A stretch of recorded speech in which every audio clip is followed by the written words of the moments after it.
Swenson, and I'm here at DSB Training Center at Genesis Farm in Holly Springs. And here with me is Ashley Romeo. Can you tell me, I know that you drive, can you tell me a little bit about what you do?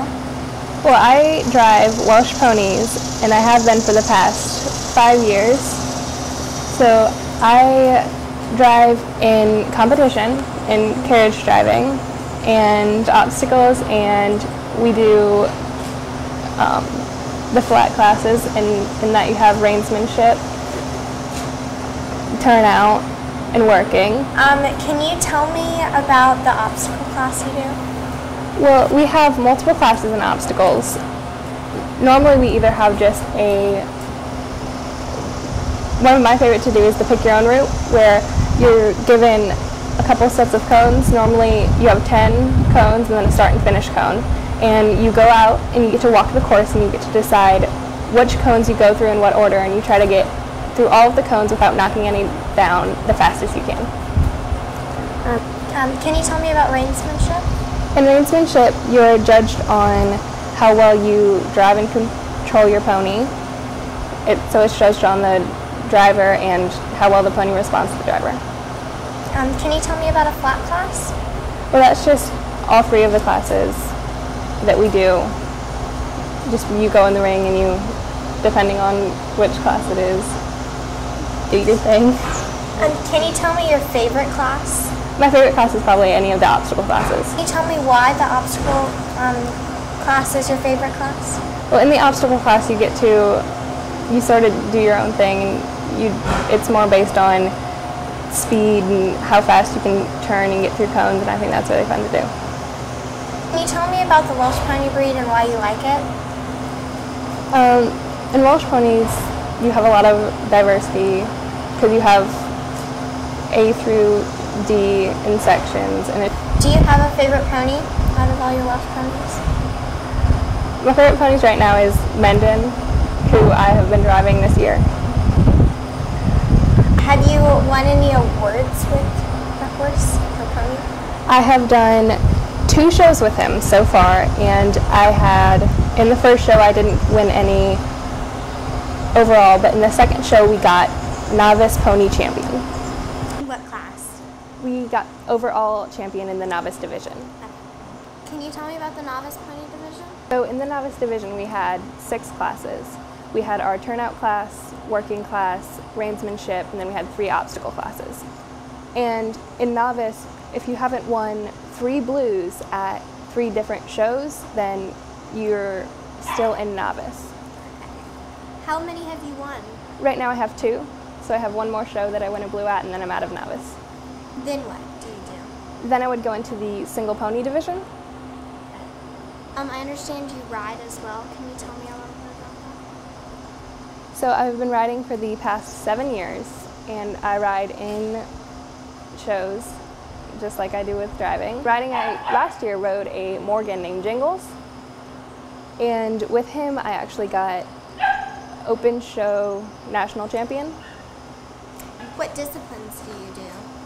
I did English and hunter hack. What do you want to do when you grow up? When I grow up I want to be a special effects makeup artist. Why do you want to do that? It's always sort of interests me how they did like the monsters in movies and things. So, and as I've seen that, like I've done some makeup on myself and other people, and it's always been really fun. So it's very interesting. Why did you choose driving? Well, when I started driving, I had been riding here for 2 years, and Dee Dee sort of came to me and said, "Hey, I have this pony that you could drive if you wanted to." So I was like, okay, and since then it's been really fun to learn and expand on what she started teaching me back then. Well, I used to show at the State Fair Horse Show, and I don't know if these are yours or not, but have you ever competed there? And if these are, can you tell me about them?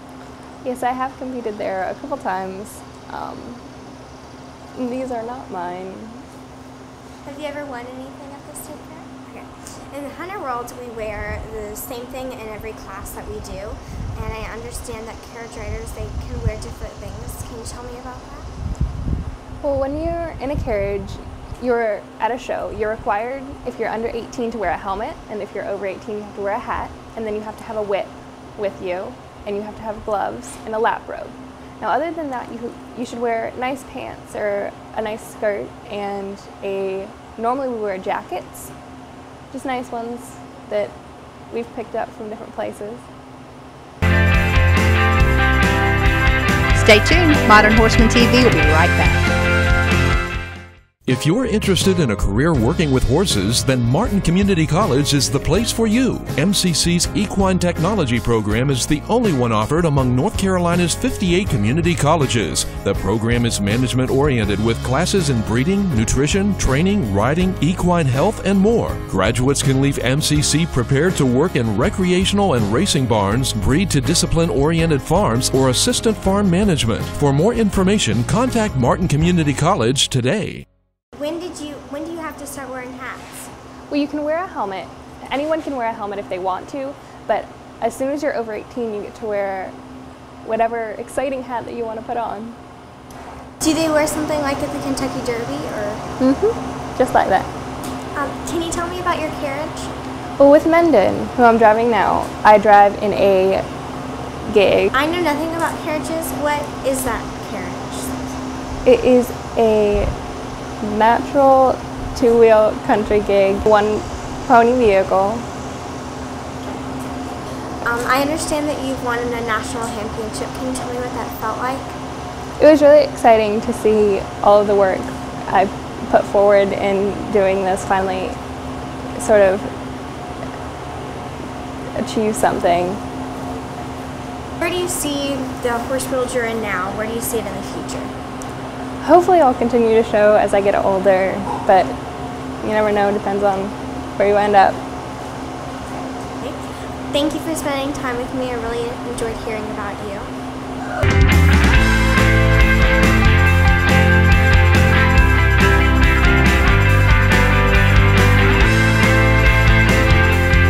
So the first thing we do is we put on their ears to keep the flies out and so they're nice.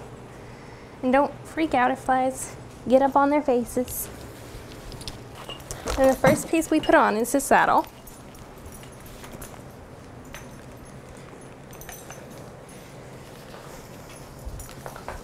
Hey, baby.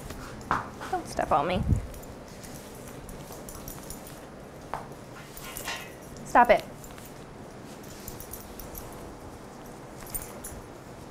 First thing I hook up is back here is the crupper. And goes around his tail, and that just to help keep the saddle in place so it doesn't slide around on his back. Oh, stand. Turn. And the next thing we hook up is his girth.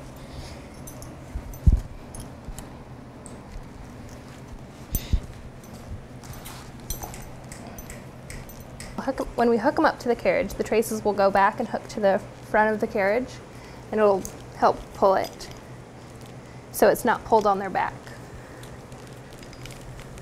Tell me about the double girth on the bottom. So we have the girth and the overgirth. The girth is what holds the saddle piece on, and then the overgirth goes around the shafts of the carriage to hold the carriage in place so it doesn't pop up. Now we're just going to hook up the reins. How long did it take you to figure out where all the tack goes? It took a while. What I did was, when I was learning it, was I broke it down into 3 basic pieces. You have your saddle piece, your breastplate, and then you have your bridle. And there's only a couple things to hook up when you're putting it on, and then more to hook up when you're hooking them to the carriage. But all you have to hook up when you're putting on the tack is his girth, the crupper, and then the breastplate straps. Now we're just going to put on his bridle.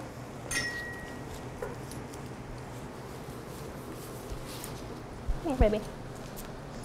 Now, I see that I can see that kind of bit, but is there different types of bits that you can use on different horses? Mm-hmm. Tell me about the parts that cover their eyes.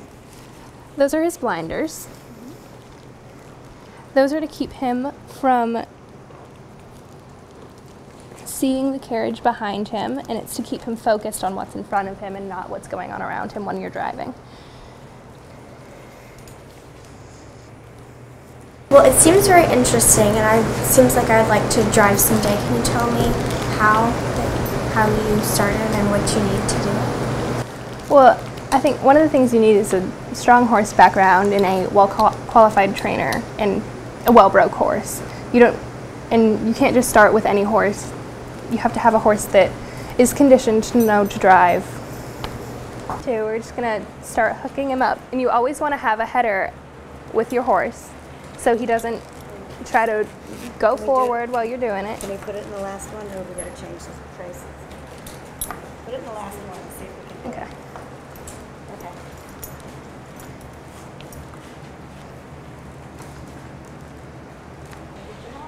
You got to put on a helmet, which is the safest thing to have when you're driving.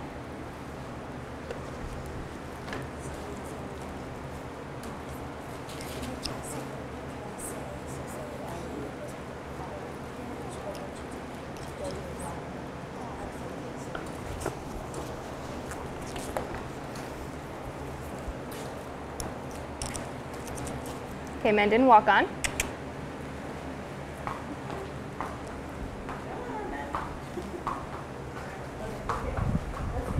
Is this the only carriage you've ever been in before? So I have driven quite a few ponies before. So I've driven in this carriage with Mendon and Bedford, who is also here. And I've driven other ones of Dee Dee's ponies before. So I've had, the first pony I ever drove was Kitty, and we were in a smaller cart because she was a smaller pony, and I drove the world champion Rocky in his big four-wheeler. And then I drove, what else have I driven? I think that's it that I've driven and show. Which carriage do you prefer? This is probably one of my favorite carriages, just because of how high it is and how much higher you are than the pony, so you can see farther out when you're driving. Okay, Mendon, trot, trot. We'll go around the whole field. Me now is Dee Dee Bushneck, and she told me about the obstacle courses they did. Okay, this course is a pick your own route, and it is a time event. Okay, there are 13 sets of cones out there and a start and finish. You have to go through 13 cones. You cannot go through one twice. If you go through it twice, you're eliminated. If you miss one, you're eliminated. Okay? If you hit a cone, it's a 5-second penalty. As you can see, Ashley knocked down two cones. There's 5 seconds added to her time for each cone, so it'd be 10 seconds. We had everybody get all the cones, so that was good. And so Maddie was clean, and her time was probably faster than Ashley, so she would be our winner. And Ashley had 2 cones down, so she would have 10 seconds added to her time. And that's how that class works. And there's about 8 different obstacle classes in the ADS rulebook that competitions can use.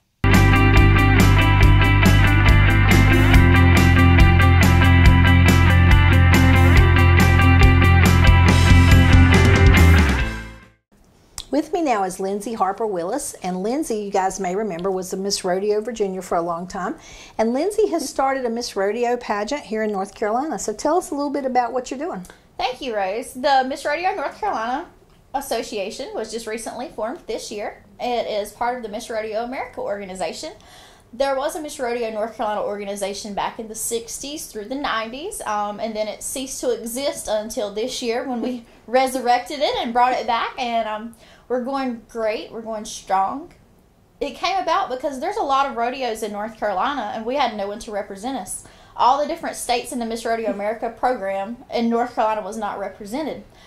We saw this as a lack and an advantage to get out and promote rodeo in our state, and also promote the state on a national level with the national pageant. Very good. And so you've elected your first one. We have appointed our first queen, Miss Devin Redding.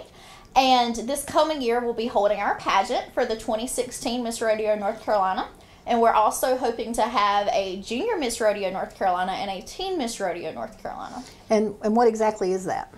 The junior Miss Rodeo North Carolina will be between the ages of 8 and 12. The teen miss will be 13 to 18, and the miss division is 19 to 26.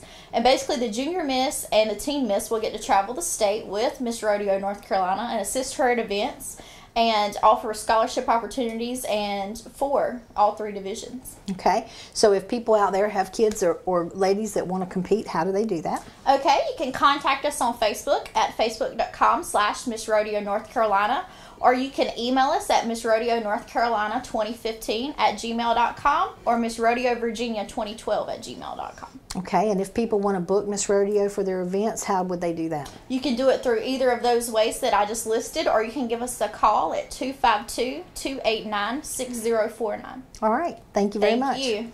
So tell me what kind of duties Miss Rodeo would have. Miss Rodeo North Carolina travels the state promoting agriculture and the sport of rodeo. So far this year, she's visited with several children's homes. She's also going to be going to some hospitals, and she's also helping with nonprofit organizations. She's also traveling the state, going to rodeos in the state, and she's also traveling the country. For instance, this summer, she's already got schedule booked for Colorado, Wyoming, Washington State, and she'll also be representing the state at the National Miss Rodeo America pageant in December at Las Vegas, Nevada during the National Finals Rodeo. And is this a sponsorship kind of thing where she would need sponsorship dollars to help her do these things? Sponsorships are always needed. As anyone knows, traveling the road, taking care of animals, there's a lot of expense involved in that. And in order to get out and promote the association and promote the sport of rodeo and agriculture, sponsorship dollars are needed. We have a great program set up for sponsorship with various sponsorship levels in order to get different recognition for your business or personal. So we're very fortunate to be in a state with a lot of agriculture and a lot of rodeo, and we want to be able to support our sponsors, promote them as well. You'll definitely get a bang for your buck because we're going everywhere. Well, that's good. It's about time the folks out west realize that we do rodeo east of the Mississippi. Exactly. I've heard a lot of people say that. You have rodeo in North Carolina, and they just have no idea. I mean, as anyone can tell you here, there's who knows how many Western sporting events going on every weekend around the state. So we might as well have representation at the National Finals Rodeo and the Queen's Contest just as good as any other state. Absolutely. All right. Well, thank you for starting that. Now we're going to get a chance to meet Miss Devin Redding, and Devin is our very first Miss Rodeo North Carolina, so we're so proud to have you. Thank you. Thank you for having me today. So I know that there's a lot to your story, so let's start out with your horse experience. Tell us a little bit about what you've done in the horse world. Okay, well, I grew up riding horses. Ever since I could sit up, my parents put me on one of their horses. So they would, sit me up there, and my mom's horse, Midnight, would pack me around, around the field or the arena or wherever we were. And, my love of horses just started from day one. I started competing when I was about 7 years old, competed and rode and owned various horses all through elementary school, middle school, and high school. And I was fortunate enough to be captain of the equestrian team at West Point. So I rode in the Intercollegiate Horse Show Association, which is a great organization that involves a lot of different colleges, universities, and students in riding. I was very, very fortunate to travel all over the country riding with them. And, it was just natural. As soon as I got out of college, I was like, I'm going to settle down and buy some horses and start going out and riding on my own. So you were kind of in the hunter jumper or Western pleasure world? Yes, I was. I grew up riding hunter jumpers. I grew up in Pennsylvania, so it's really big up there.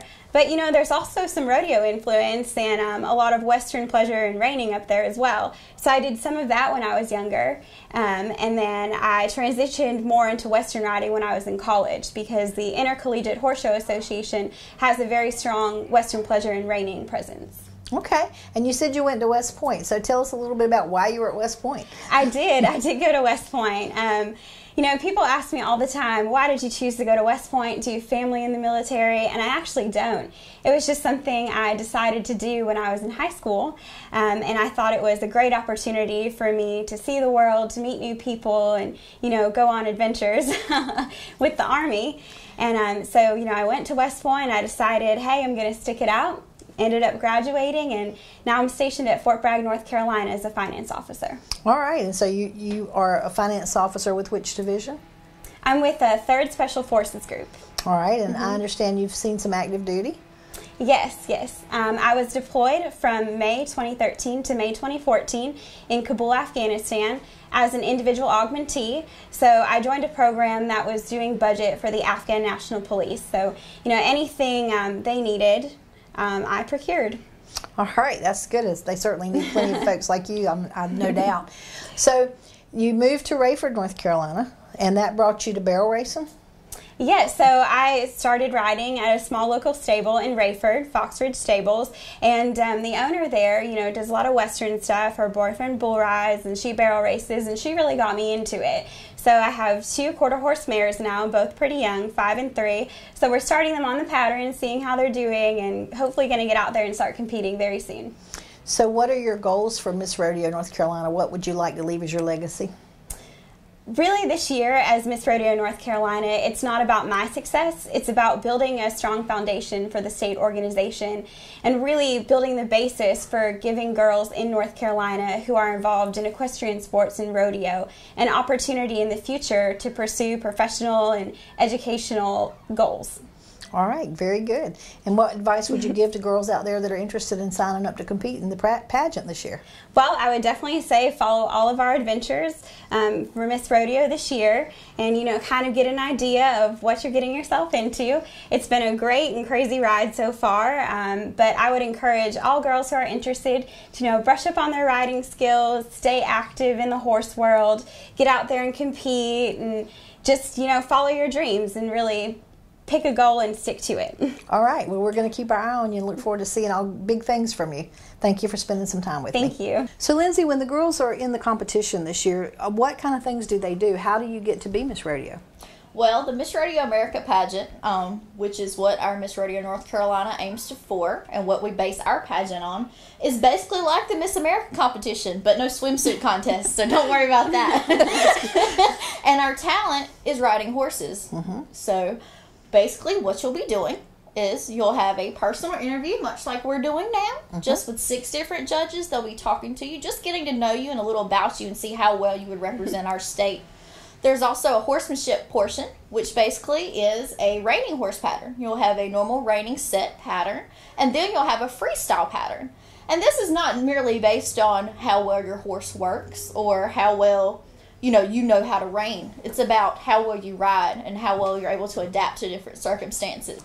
There's also a modeling portion, which is not as scary as it sounds. You're more modeling in cowboy boots. So it's just basically showing that you have poise, you have grace, and that you're able to be proud of yourself and stand up and hold your head tall. There's also a 2-minute speech, which is usually on your state, something awesome about your state, which in North Carolina we have plenty of topics to choose from. Sure. So there's no shortage there. And there's also the personality and the impromptu question. Personality is judged the whole way throughout the pageant. So is appearance. They just want to see that you're well put together, you're clean. And your personality, they just want to see your they want to see you shine through. They want to see who you are as a person and that you're genuine. Right. Well, I figure that the girls watching figure that they got the riding part down. It's just the other stuff that they're curious about. So, and that is what is so fun about it, is it brings you out of your shell. It looks awesome on a resume, no matter what age you're competing. And you'll make so many new friends. I have friends all over the country that I stay in touch with on a regular basis because we basically spent a year of our lives together. And I also have people that I did appearances with. And a matter of fact, we met because I was queen. So, you make lifelong friends and things. It just changes your life for the better. And even if you don't win, just the experience of competing and running is so much fun, and you make friends. You learn so much about yourself that you never even knew existed. And I can't resist telling the story of how we met because it touches my heart. We were at the mule pull at Hunt Horse Complex in February, and there was this darling child that was confined to a wheelchair. He was laid out almost flat. I guess he had cerebral palsy or something like that. And his dream was for the rodeo queen to come over and meet him and give him an autographed picture, and she did. And not only did she do that, she spent time and talked to him, and he lit up like a candle. And I said, I have to know that woman. And it's been a very good thing ever since. Thank you. Thank you. But that's those are the memorable experiences that you remember forever, is meeting people like that. So it's more about, I mean, you think you're changing other people, but really they're changing you the more people you meet. And I would have never got the opportunity if it wasn't for the Miss Rodeo America pageant system. So I'm thankful that I'm able to come back to North Carolina and give other young women this opportunity, because it's truly life-changing experiences. And we have so many wonderful young equestrians in our state who have untapped potential that they didn't even know they could use. Absolutely. So tell us, when is Nationals? So it starts in late November, November 29th, and it runs for a week. So it's going to be a pretty busy week. And where is it? Exciting. It's in Las Vegas. Oh, cool. Okay. So it precedes the National Finals Rodeo. All right. So you're going to stay over and do see the rodeo as well? Yep. We'll get to see a little bit of it because it overlaps the pageant a little bit. So we'll be making some appearances there and, you know, getting out and seeing all the fun stuff Vegas has to offer. All right. Well, that's exciting. I will be rooting for you to win that. You better bring home that title, girl. Thank you. I'll try my hardest. All right. Well, we hope that this brings many, many more rodeo queens to come, because like you say, our agricultural state has a $2 billion equine industry, and we need to represent that every way we can and show the world that, you know, we're big on horses here. And what better way to do that than with a gorgeous young lady with a great personality to show that agriculture isn't all rough and tumble. You can still be pretty and support agriculture. Absolutely. Absolutely. Very. Hi, my name's Paul Dunn. I'm from Mule City Feeds here in Benson. I'm a member of the Benson Area Chamber of Commerce, and these are my mules. We want to invite you to come to Benson Mule Days in September. It'll be the 4th weekend, and look forward to seeing you. Come on down to Mule Day this September. North Carolina Horse Council welcomes you to the 4th annual Cowboy Up event, held September the 11th through the 13th in Lumberton, North Carolina at the Southeastern Agricultural Events Center. For more information, go to the NC Horse Council website at www.nchorsecouncil.com. This event is sponsored by the North Carolina Horse Council, the Lumberton Visitors Bureau, the Border Belt Horsemen's Association, Carolina Hoofbeats TV, Modern Horseman TV, and Southeast Equine Magazine.